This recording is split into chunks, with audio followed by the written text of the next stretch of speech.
The swimming pool at Villa 47 in Emirates Hills shimmered under the relentless August sun, its turquoise water reflecting the kind of perfection that only unlimited wealth can buy. The villa itself sprawled across 15,000 square feet of prime Dubai real estate, worth approximately $12 million, with gardens maintained by a team of 6, interiors designed by Italian specialists, and security systems that cost more than most people earn in a lifetime. Inside, the air conditioning hummed at a temperature precisely calibrated to 21 degrees Celsius, while Bose speakers piped classical music through rooms decorated with original art that appreciated in value while most people struggled to appreciate life. On the morning of August 19, 2021, a gardener discovered something that shattered Emirates Hills' carefully maintained illusion of paradise. The body of a young woman floating face down in the pool, her white housekeeping uniform billowing around her like a funeral shroud, her long black hair spreading across the water's surface in patterns that looked almost deliberate, almost beautiful, almost like someone had arranged her for maximum aesthetic impact. The woman was Angelica Cruz, 24 years old, from Laguna, Philippines. She'd worked as a housemaid for the villa's owner, Tariq Hassan Al-Rashid, a 41-year-old millionaire whose family fortune came from construction contracts tied to Dubai's explosive growth. To the outside world, she was just another domestic worker, one of 146,000 Filipinas working in UAE's private homes. Invisible until needed, forgettable until something went wrong. But something had gone very wrong, because Angelica Cruz was 3 months pregnant. And the baby she carried was her employer's, the result of a relationship that had started as exploitation disguised as romance and ended with her body carefully positioned in a swimming pool, while police were told this was a tragic accident involving a maid who couldn't swim. How does an affair between a millionaire and his housemaid transform into murder?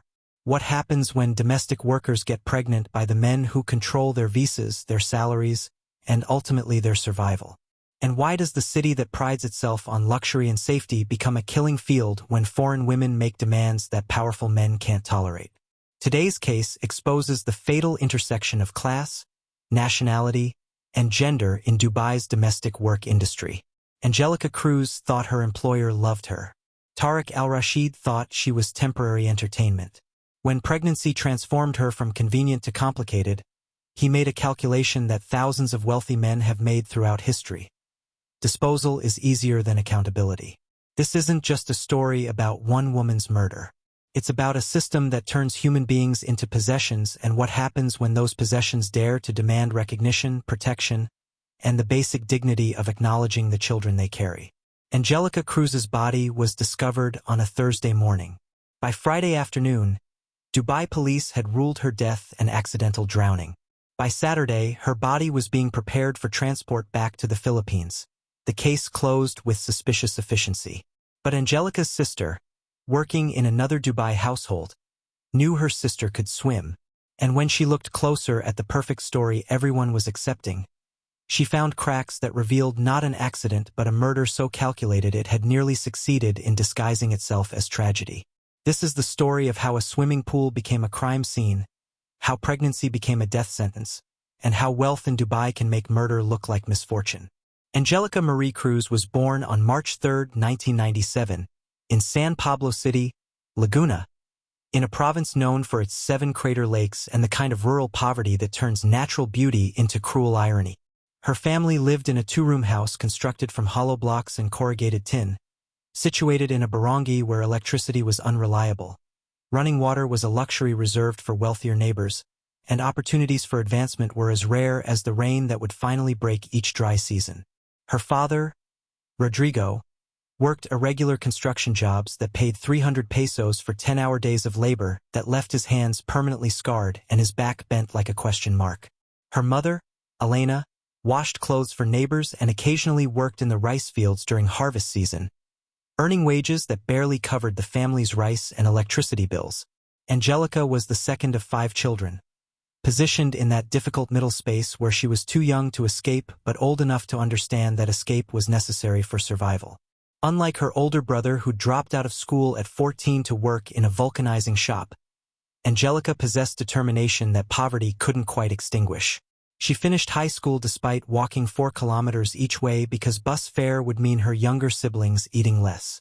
She graduated with honors in 2014, earning a scholarship to a local technical college where she studied hotel management. A pragmatic choice based on the Philippines' booming hospitality industry and diaspora opportunities. But by her second year, the scholarship wasn't enough. Tuition was covered, but living expenses, books, and project requirements consumed money her family simply didn't possess. Angelica watched classmates whose families could afford proper meals, neat uniforms, and the confidence that comes from not wondering whether you'll eat tomorrow. She watched her younger siblings wearing the same torn uniforms she'd worn years earlier, watched her father's hands become more gnarled from work that destroyed his body without ever paying enough to change their circumstances. The decision to work overseas came during her third year of college. Her mother's friend had a daughter working in Dubai as a housemaid, sending home 15,000 pesos monthly, more than Angelica's entire family earned combined. The mathematics of survival were brutally simple. Stay in the Philippines and struggle through poverty indefinitely, or go to Dubai for 2 years, save aggressively, return with enough money to finish her degree and establish a small business that might finally break the cycle. In 2018, at 21 years old, Angelica completed the mandatory training program required for domestic workers. 6 weeks of instruction covering cooking, cleaning, childcare, and most importantly, the psychology of servitude. Anticipate needs before they're spoken, remain invisible until summoned, accept that your employer's comfort matters infinitely more than your own dignity. Never question authority regardless of how it violates the contract you signed or the human rights you theoretically possess. The training also included carefully worded warnings about male employers. Some families may not be appropriate for young, unmarried women, the instructor said delicately, her euphemism barely disguising the reality that sexual exploitation was so common it required acknowledgement, but couldn't be explicitly named without admitting the industry's complicity. Angelica told herself she'd be careful. She'd maintain professional boundaries. She'd work hard, save diligently, and return home after 2 years with enough money to transform her family's circumstances. The plan was simple, achievable, and would work perfectly as long as she didn't become pregnant, didn't fall in love, didn't trust that wealthy employers saw her as human rather than commodity.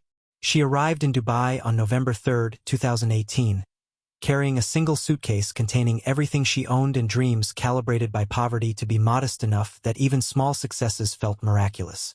The recruitment agency placed her with the Al-Rashid family within a week, a quick placement that should have raised warning flags but instead felt like good fortune.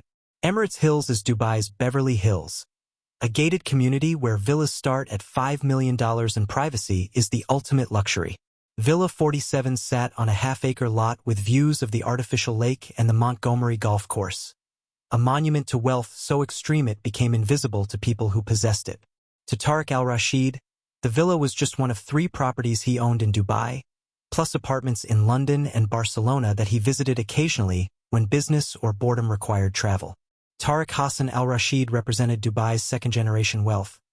Men whose fathers built fortunes during the Emirates' oil boom and construction explosion, whose own contributions to family businesses were minimal but whose inherited wealth provided lives of leisure disguised as executive oversight. At 41, Tariq held the title of Vice President of Al-Rashid Construction, a position that required approximately 10 hours of work weekly and provided annual income exceeding 3 million dirhams. He'd been married briefly in his late 20s to a woman from an equally prominent Emirati family, a union that lasted 3 years before ending in expensive divorce that his father's lawyers handled with efficiency that money purchases. No children resulted from the marriage, which family elders considered unfortunate but Tariq considered relief. Children meant responsibility, and responsibility interfered with the lifestyle of luxury, travel, and recreational pursuits that occupied his attention. By 2018, Tariq's life had settled into predictable patterns. Mornings at his private gym or the Montgomery Golf Club, afternoons at the office reviewing projects that subordinates managed, evenings at restaurants or nightclubs in downtown Dubai where bottle service cost 5,000 dirhams and beautiful women circulated like decorative objects available for temporary acquisition. He dated occasionally, European expatriates working in fashion or real estate, the kind of cosmopolitan women who understood that relationships with men like him were transactional arrangements where affection was performed in exchange for access to wealth. But these relationships required effort that Tariq found increasingly tedious. Women with education and options had expectations, demands, the troublesome habit of viewing themselves as equals rather than grateful recipients of his attention. What he wanted was something simpler, more controllable, more available. When Angelica arrived at Villa 47 in November 2018, Tariq barely noticed her initially. She was simply the new housemaid replacing the previous one who'd completed her contract and returned to the Philippines. The household staff consisted of 6 people. A Sri Lankan driver named Kumar, an Egyptian butler named Omar who managed the other staff, a Lebanese chef who prepared meals, and 3 Filipina domestic workers including Angelica who handled cleaning, laundry, and household maintenance. Angelica's duties were comprehensive. Clean all 15 rooms of the villa daily, do laundry for Tariq and his occasional guests, maintain the kitchen and dining areas between the chef's shifts, and ensure that every surface gleamed with the perfection that wealth demanded. She worked from 6 a.m. to 10 p.m. 6 days weekly, with Friday as her day off, which she usually spent at the Filipino Catholic Church in Jebel Ali, where domestic workers gathered for the only community time their schedules permitted. For the first 3 months, Angelica maintained perfect professional distance. She addressed Tariq as Sir, spoke only when addressed, and made herself as invisible as possible during the few times they crossed paths. She'd heard warnings from other Filipino workers about wealthy male employers who viewed domestic staff as available for whatever services they desired, and she was determined not to become another statistic in the exploitation that everyone acknowledged but nobody officially recognized. But predators don't require their prey's cooperation. They simply wait for vulnerability and opportunity to align. The shift began in February 2019, approximately 3 months after Angelica's arrival. Tariq had dismissed his European girlfriend after a particularly expensive argument about commitment expectations, leaving him between relationships and increasingly attentive to the attractive young woman who moved through his villa like silent clockwork. Angelica possessed the kind of natural beauty that poverty couldn't erase. Delicate features, luminous skin despite never affording moisturizer, and eyes that held intelligence her circumstances forced her to hide. She was educated enough to understand the news programs playing on televisions she cleaned around, sophisticated enough to appreciate the art she dusted, young enough to still harbor dreams that wealth like Tariq's seemed capable of fulfilling. The pursuit began with manufactured kindness. Tariq started appearing during Angelica's work hours, initiating conversations that felt friendly rather than predatory. He'd ask about her family in the Philippines, express concern about whether she was eating properly, comment that she seemed too educated for domestic work. The attention felt flattering because Angelica had been invisible for so long that being seen felt like recognition of her humanity rather than assessment of her availability. Then came the gifts. A smartphone to make calling family easier. Top-of-the-line iPhone that cost more than 3 months of her salary. Designer perfume left in her quarters with a note saying, "Saw this and thought you'd like it." Money added to her salary with casual explanations. Bonus for excellent work. Amounts that doubled her monthly income and made refusal seem ungrateful. "You're different from other housemaids," Tariq told her during one of their increasingly frequent conversations. "More refined. More intelligent. You shouldn't be doing this kind of work." "I'm grateful for the opportunity," Angelica replied carefully, maintaining professional boundaries she sensed were being systematically dismantled. "What if there were better opportunities?" he asked, his meaning deliberately ambiguous. "What if you could have an easier life? Less work, more money, someone taking care of you the way you take care of everyone else?" The proposition, when it finally came explicitly in April 2019, was presented as opportunity rather than exploitation. Tariq asked Angelica to join him for a late dinner on the villa's terrace after other staff had retired to their quarters. The setting was romantic. Candles, expensive wine, the kind of attention that someone raised in poverty might interpret as genuine interest rather than tactical seduction. "I've developed feelings for you," Tariq said, his delivery practiced from previous pursuits. "I know the situation is complicated given our different positions, but I can't ignore this connection between us. I want to offer you something better than just being my employee." "What do you mean?" Angelica asked, her heart racing with hope and terror in equal measure. "Become my companion, my partner. I'll triple your salary, Upgrade your accommodation to one of the villa's guest suites. Reduce your work responsibilities. You'd still officially be on my household staff for visa purposes, but the reality would be much different. I'd take care of you properly, send more money to your family, pay for your siblings' education, help your parents. All I ask is that you give me your affection and attention. The offer was seduction and threat combined. Accept and gain financial security beyond anything she'd imagined. Refuse and potentially lose the position entirely. Tarek didn't explicitly threaten termination, but the implication hung in the air. Women who rejected wealthy employers' advances often found themselves unemployed with damaged references that made finding new positions impossible. I need time to think, Angelica said, though they both understood that prolonged refusal wasn't really an option. Of course, Tarek replied with a smile that suggested patience but communicated expectation. But don't think too long. Opportunities like this don't wait forever.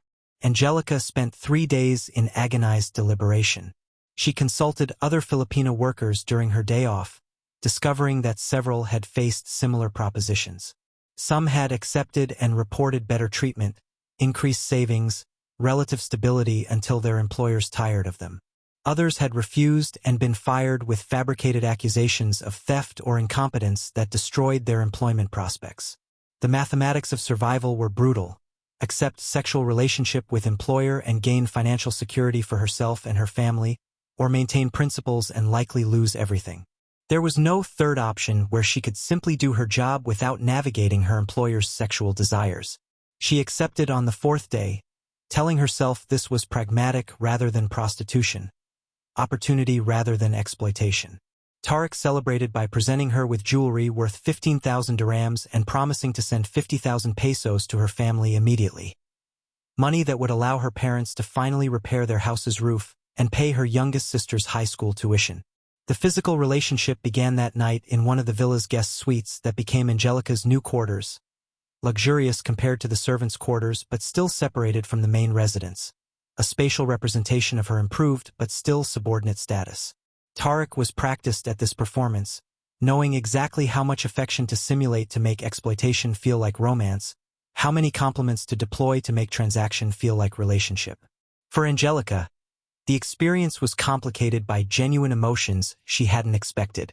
Despite understanding the power dynamics intellectually, she found herself developing real attachment to Tarek. He was charming when he chose to be, attentive in ways she'd never experienced, and represented a life of comfort and security that poverty had trained her to view as unattainable fantasy. She convinced herself that what they had was real, that she was special, that this would somehow transform into legitimate relationship rather than temporary arrangement. Over the following months, the relationship settled into patterns that thousands of domestic workers experience annually across Gulf states.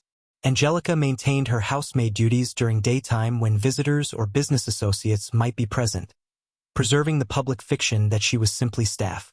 But evenings became different. She'd join Tarek for dinners, accompany him on leisure activities around Dubai, and sleep in his bed with the understanding that this was the real relationship while her official employment was just cover. The other household staff knew what was happening but maintained careful silence.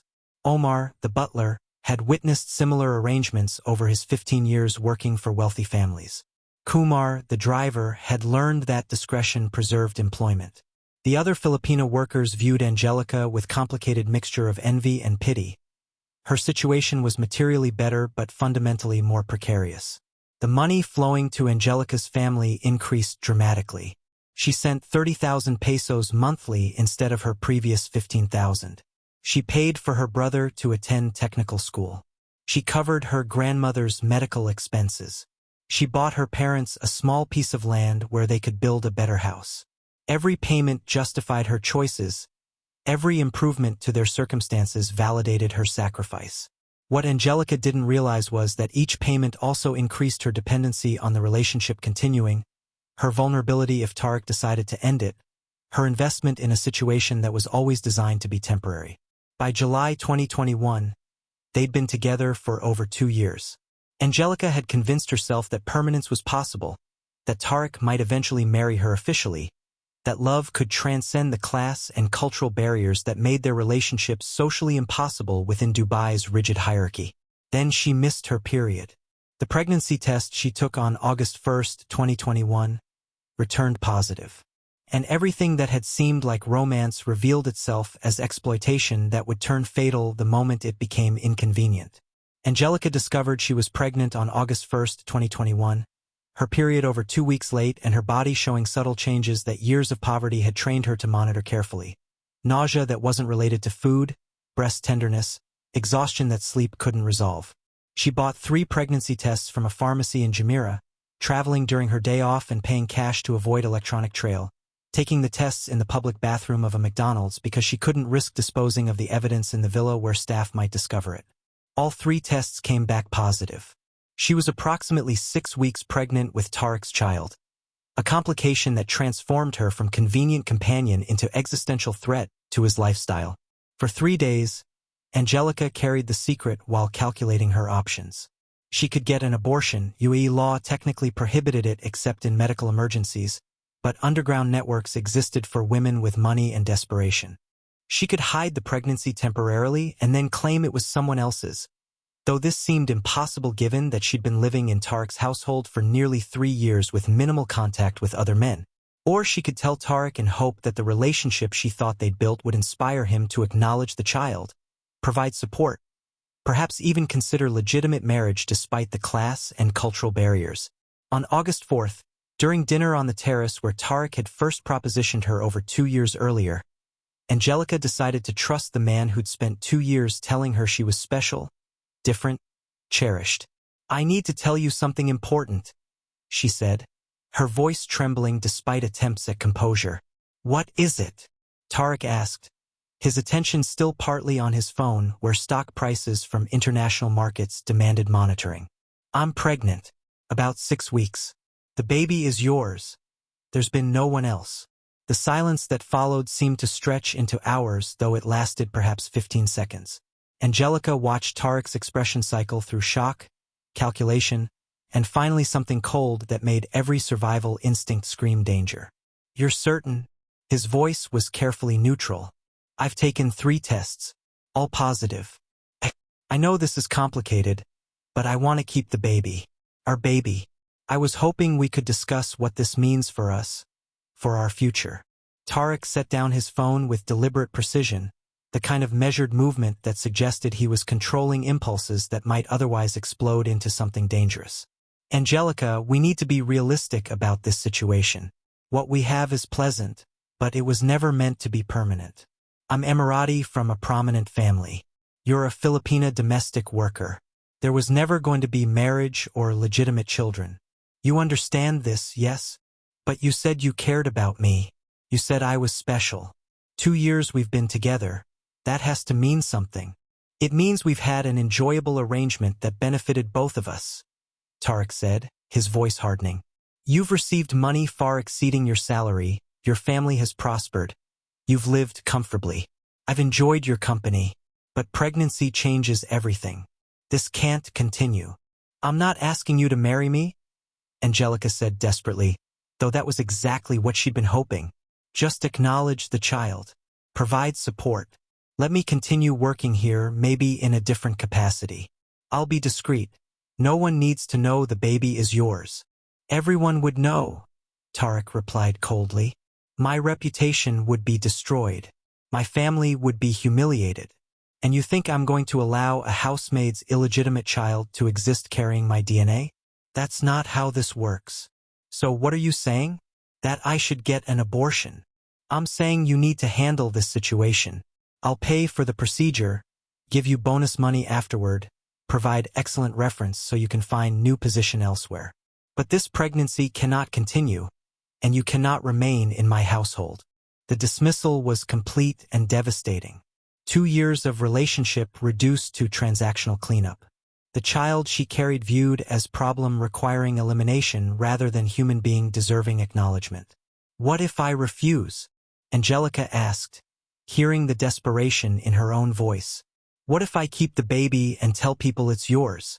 What if I go to your family or the media or—" "Then you'll regret it," Tariq interrupted. his tone shifting to explicit threat. "You're here on visa that I sponsor. You have no legal standing, no protection, no rights that I don't grant you. If you threaten me, I'll destroy you. False theft charges, criminal prosecution, deportation with record that prevents you from ever working abroad again. Your family will lose everything I've helped them acquire. Your siblings' education will end. Your parents will return to poverty. Is that what you want?" The threat was comprehensive and credible. Angelica understood immediately that she'd misjudged both the relationship and the man she'd trusted. Tariq didn't love her. He'd never loved her. She'd been convenient entertainment whose value lasted exactly until she became inconvenient. "I need time to think," she whispered. "You have 3 days," Tariq said flatly. "Schedule the abortion or prepare to leave my household and face the consequences of defying me." Over the next 2 weeks, the situation deteriorated with terrifying speed. Angelica initially tried to comply. She researched abortion procedures, contacted underground networks, scheduled an appointment for August 16th. But every night, she'd lie in bed with her hands pressed against her still flat abdomen where a tiny life was forming. A child who was half hers and deserved better than being eliminated because its father valued reputation over responsibility. On August 15th, 24 hours before the scheduled abortion, Angelica made a decision that would seal her fate. She told Tariq she couldn't go through with it. She would keep the baby. She would leave his household and find other work. She wouldn't threaten him publicly, but she also wouldn't kill her child to preserve his comfort. Tariq's response was immediate and chilling. "You're making a serious mistake, but if that's your choice, then you accept the consequences." He made phone calls that evening, speaking in Arabic too rapid for Angelica's limited understanding to follow. She caught words like problem, permanent solution, no complications. She watched him with growing terror as the man she trusted revealed himself as someone capable of things she didn't want to imagine. That night, Angelica tried to leave. She packed her few belongings, attempted to exit the villa through the servant's entrance. She found it locked, keypads requiring codes she didn't possess. The main gates were similarly secured. She was trapped inside the luxury that had transformed from palace into prison. She attempted to call her sister who worked in another Dubai household, but her phone had been remotely disabled. The expensive iPhone that Tariq had given her as gift was also a surveillance device he could control. She tried using the villa's landline and found it disconnected. Panic set in fully as Angelica realized she was completely isolated in a house with a man who viewed her pregnancy as threat requiring elimination. Not just the pregnancy, her. Women who made demands, who threatened exposure, who forgot their place in the hierarchy didn't just lose their jobs. They disappeared. On August 18th, Tariq informed her that arrangements had been made. "Tomorrow morning you'll have an accident. A tragic drowning in the pool. The investigation will be quick because these things are so common. Domestic workers who can't swim properly trying to clean the pool area. Your family will be notified. Your body will be returned to Philippines for burial. I'll even donate money for your funeral. Ensure your family is compensated for their loss. Very generous of me considering your disloyalty." "I can swim," Angelica said desperately. "Everyone knows I can swim. No one will believe. They'll believe what I tell them to believe," Tariq interrupted. "I own this villa. I control the security footage. I employ everyone who might witness anything. You're a foreign worker whose word means nothing against mine. This is happening, Angelica. The only question is whether you accept it with dignity or make it more difficult for yourself." That evening, August 18th, 2021, Angelica managed one final act of resistance. She'd hidden an older phone in her quarters, a cheap device she'd kept from before receiving the iPhone. She locked herself in her bathroom and recorded a video. 5 minutes of testimony documenting her relationship with Tariq, the pregnancy, his threats, and her certainty that if anything happened to her it would be murder rather than accident. She uploaded the video to a private YouTube account, set it to private with instructions to her sister on where to find the login credentials in her belongings. If she died, the video would be evidence that her death wasn't accidental. But she never got a chance to complete the instructions. The bathroom door burst open. Tariq's driver Kumar, acting on orders, accompanied by a security contractor Angelica had never seen before. They pulled her from the bathroom, confiscated both phones, destroyed her hidden device with a hammer that left pieces scattered across the floor like the fragments of her life being systematically eliminated. "Tomorrow morning," Tarek repeated calmly, watching the scene with detached interest. "Make peace with whatever God you pray to. Write a letter to your family if you want. I'll make sure they receive it after you're gone. But accept that this is ending. You made demands above your station. This is the consequence." Angelica spent her final night locked in her quarters, guarded by Kumar, who she'd thought was friend, but who'd revealed himself as just another employee following orders because employment mattered more than morality. She prayed through tears, whispered apologies to the child she carried, and waited for dawn with the certainty that she was living her last hours.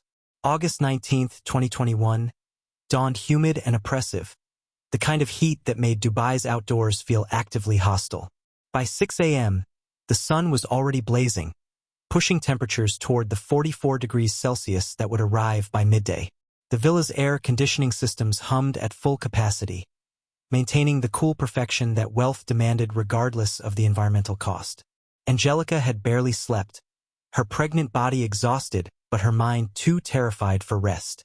At 6:30 a.m., Kumar unlocked her door with instructions delivered in neutral tone that suggested he'd dissociated himself from the morality of his actions. "Come with me.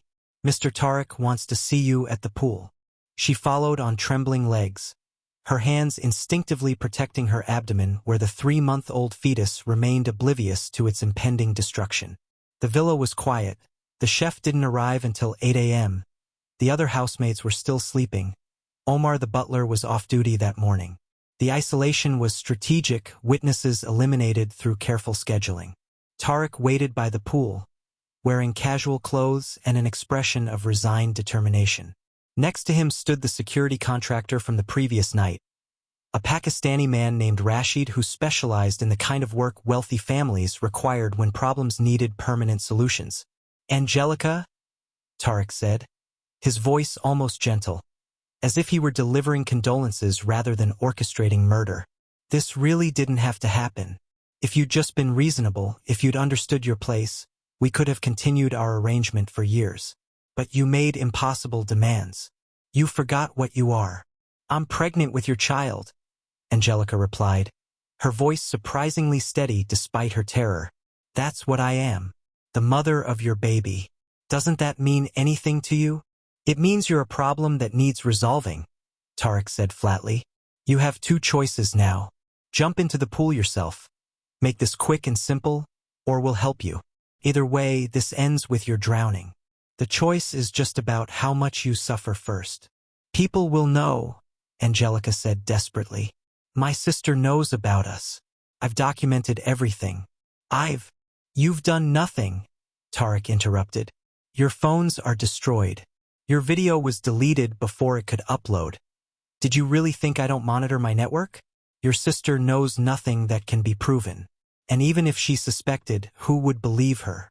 A domestic worker accusing an Emirati millionaire of murder?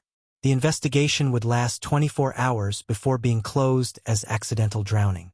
He nodded to Rashid, who moved toward Angelica with the practiced efficiency of someone who'd done this before. She tried to run, but Kumar blocked her exit. She screamed, but the villa's soundproofing and the distance from neighboring properties meant no one heard. She fought as they dragged her to the pool's edge, her pregnant body struggling against two men whose strength vastly exceeded her own. "Please," she begged, the word coming out in sobs. "Please, I'll disappear. I'll go back to Philippines. I'll never mention you. I'll tell everyone I don't know who the father is. Please don't kill my baby. Please."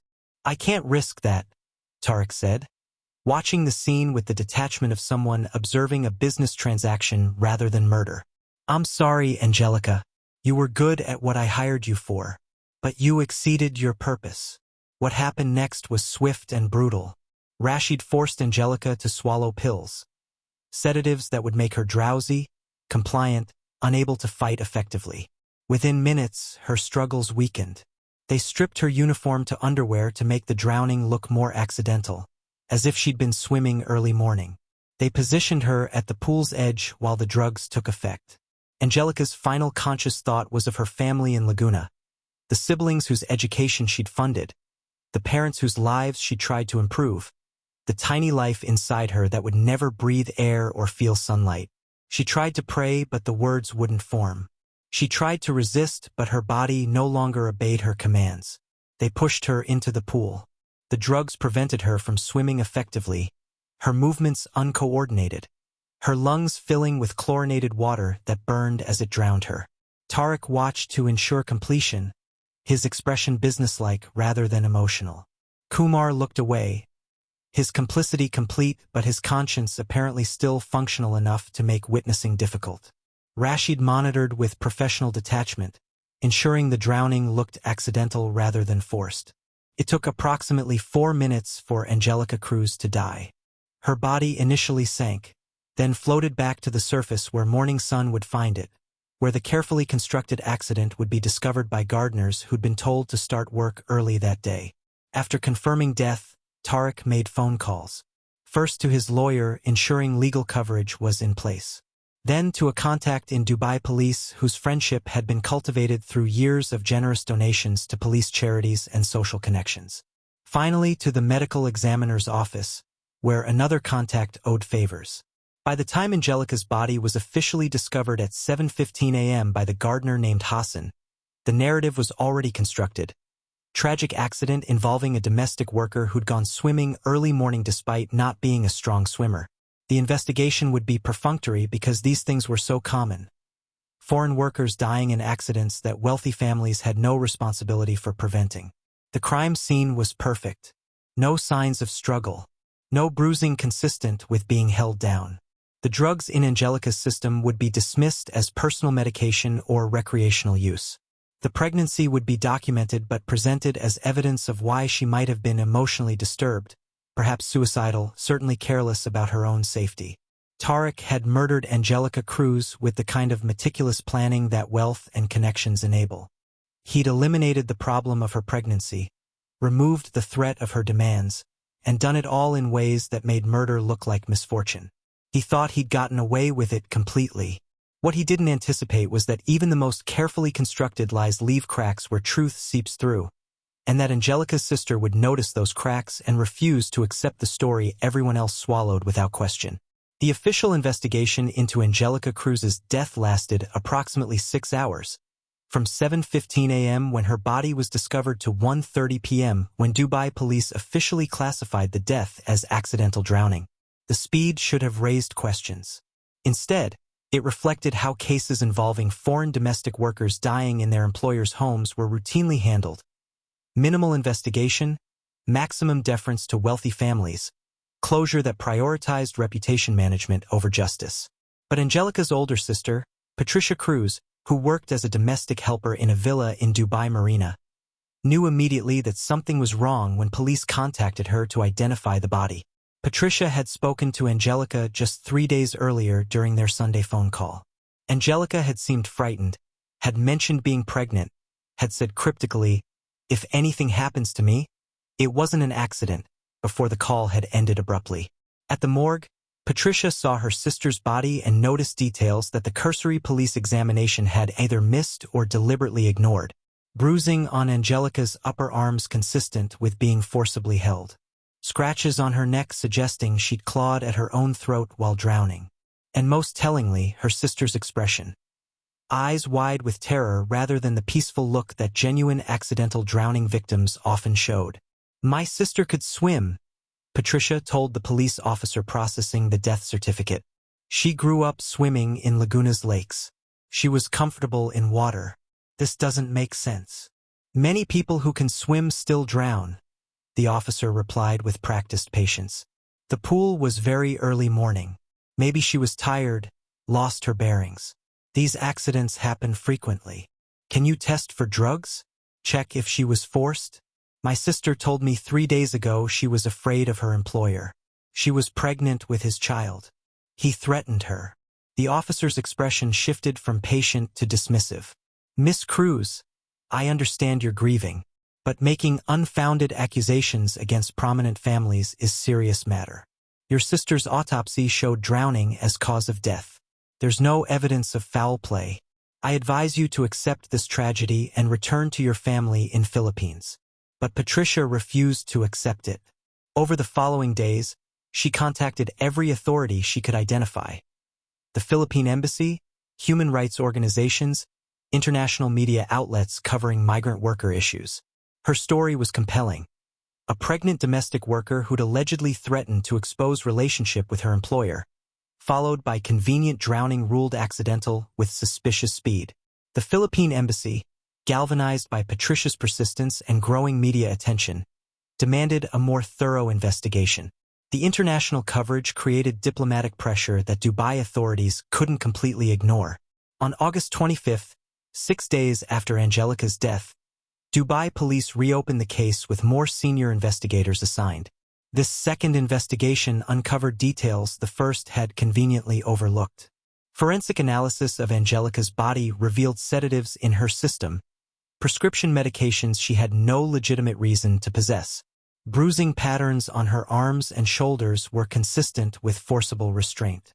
Most significantly, investigators discovered that the villa's security footage from the morning of August 19 had been selectively edited. Key time periods were missing, replaced with loops that suggested no one had been at the pool between 6 o'clock and 7:15 a.m. The editing was sophisticated but not perfect. Digital forensics experts detected the manipulation, raising obvious questions about why someone would alter footage showing an accidental drowning. Investigators also interviewed household staff more extensively than the initial perfunctory questioning. Omar, the butler, maintained complete loyalty to his employer, claiming he'd seen and heard nothing unusual. But the other Filipina housemaids, granted immunity from immigration consequences if they testified truthfully, revealed disturbing details. Angelica had been essentially imprisoned in her quarters for the final 2 days. Her phones had been confiscated. She told them she was pregnant and feared for her life. Most damning was Kumar, the driver, whose conscience proved less resilient than his employer had anticipated. Under pressure from investigators and his own guilt, Kumar provided partial testimony. He confirmed that Tariq had ordered him to prevent Angelica from leaving the villa, that security contractor Rashid had been hired for handling a problem, that he'd witnessed Angelica being forced to the pool area against her will. The testimony wasn't complete. Kumar claimed he'd left before the actual drowning, positioning himself as following orders rather than participating in murder. But his account demolished the accidental drowning narrative and established premeditation. On September 3, 2021, Dubai police arrested Tariq Hassan Al-Rashid on charges of murder, illegal detention, and destruction of evidence.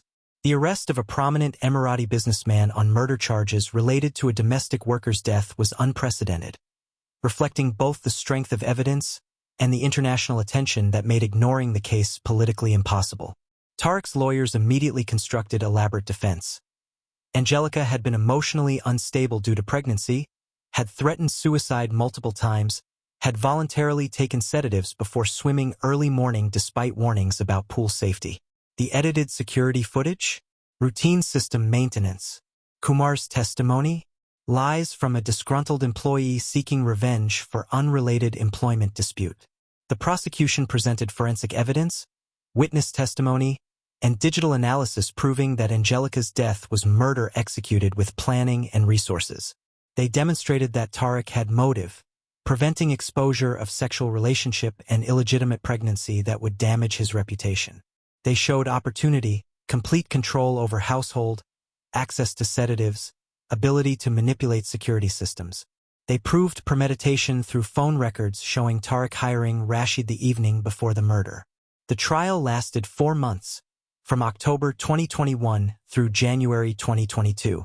It became international news, exposing systemic exploitation of domestic workers throughout Gulf states. Human rights organizations used the case to highlight how 2.4 million domestic workers in the region faced similar power dynamics that made them vulnerable to abuse, exploitation, sexual violence, and in extreme cases, murder. On February 2, 2022, Tariq Hassan Al-Rashid was convicted of second-degree murder. The prosecution couldn't prove absolute premeditation but demonstrated reckless endangerment resulting in death. He was sentenced to 25 years in Dubai Central Prison, an unusually harsh sentence that reflected international pressure and prosecutors' determination to send a message about accountability. Rashid, the security contractor who'd physically forced Angelica into the pool, was convicted of first-degree murder and sentenced to life imprisonment. Kumar received 7 years for complicity in false imprisonment and obstruction of justice. The Al-Rashid family's reputation suffered catastrophic damage. Tariq's father removed him from all business positions. The family issued public statements condemning his actions while emphasizing that one individual's crimes didn't represent their values. Construction contracts were lost. Social standing eroded. The Emirates Hills villa was sold. The proceeds donated to organizations supporting domestic workers. But for Patricia Cruz and her family in Laguna, no amount of justice restored what they'd lost. Angelica's body was returned to Philippines in October 2021, buried in their local cemetery with the child she'd carried forever unborn. The money she'd sent home over 3 years had improved their circumstances materially, but that wealth now felt tainted by knowledge of how she'd earned it and what it had ultimately cost her. The impact of Angelica Cruz's murder rippled far beyond one family's tragedy. The case became catalyst for unprecedented scrutiny of domestic worker conditions throughout Gulf states. International labor organizations, empowered by global attention, demanded reforms that had been ignored for decades. The Filipino government, facing domestic pressure to protect citizens working abroad, threatened to ban deployment of workers to UAE unless substantial changes occurred. Under this pressure, UAE authorities implemented new regulations in 2022. Mandatory cameras in domestic worker quarters to document working conditions, regular wellness checks by embassy officials, portable panic buttons connected directly to police emergency systems, and critically, automatic investigation protocols for any domestic worker death or disappearance. The reforms looked substantial on paper. Implementation proved more complicated.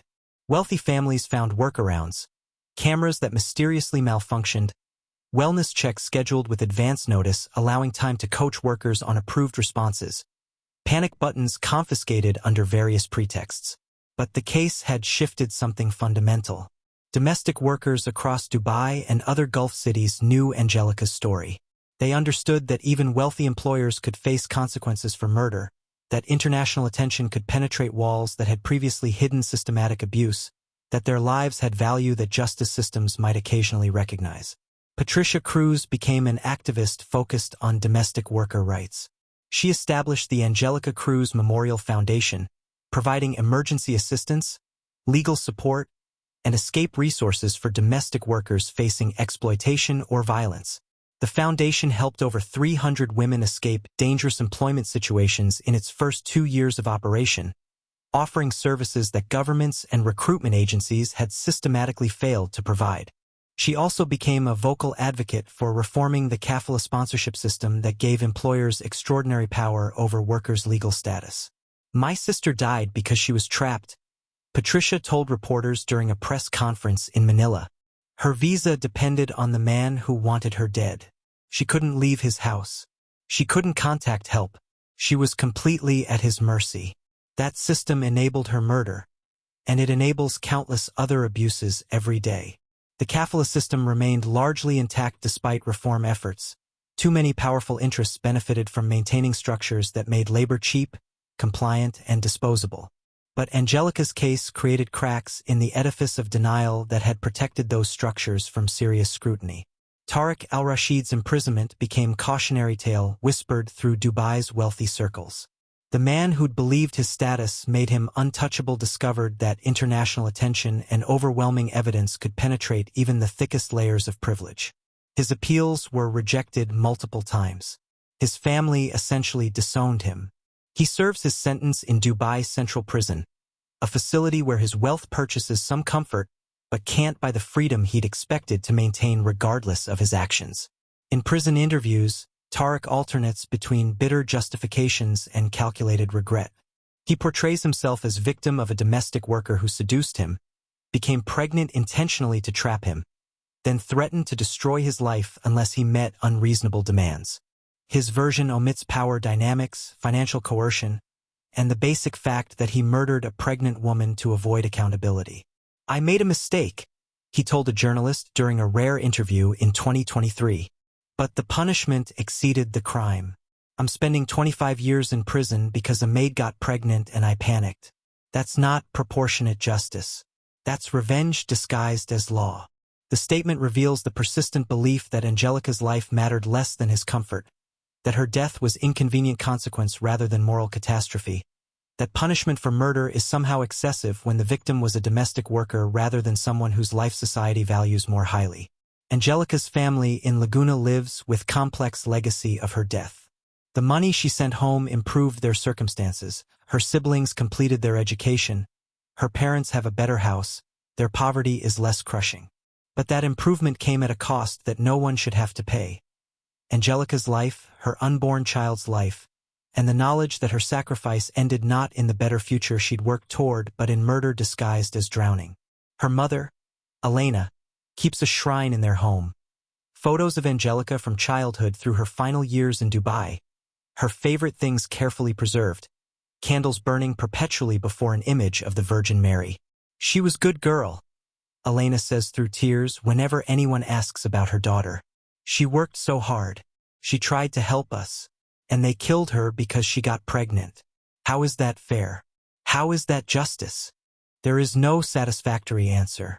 Angelica Cruz was 24 years old when she died, murdered by the man who'd spent 2 years exploiting her labor and body, killed because pregnancy transformed her from convenient to complicated, disposed of with the same casual efficiency that wealthy people apply to replacing broken appliances. For years later, Villa 47 in Emirates Hills has new occupants who know nothing of the murder that occurred in their swimming pool. The marble gleams. The gardens bloom. The air conditioning maintains perfect temperature. The villa looks exactly like paradise, which is precisely what wealth purchases: the ability to maintain beautiful facades regardless of the darkness they conceal.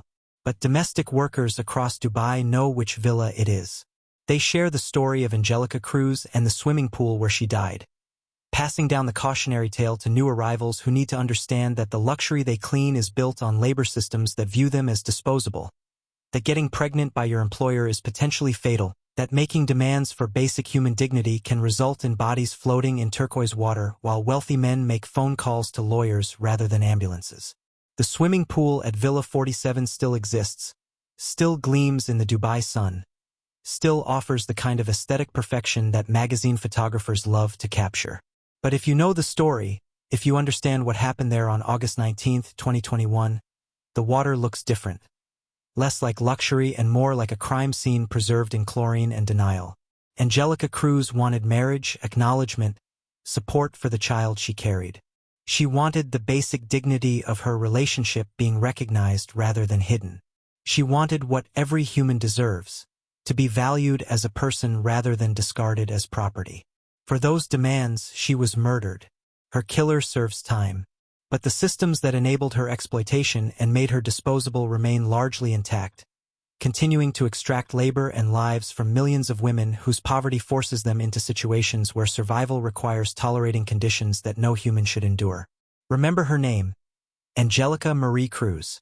Remember she could swim. Remember she was pregnant. Remember she was murdered by the man who promised to take care of her, then decided disposal was easier than accountability. Subscribe to keep these stories visible. Share to reach domestic workers who need to know their lives have value and their deaths will be questioned. Comment to show that wealthy employers can't murder with impunity, that justice sometimes catches up regardless of privilege. Every engagement is an act of resistance against systems that want these women to vanish in silence. Your voice honors Angelica's memory. Your attention demands accountability. Your refusal to look away makes the next murder slightly harder to conceal. She died demanding recognition. We honor her by refusing to let her be forgotten.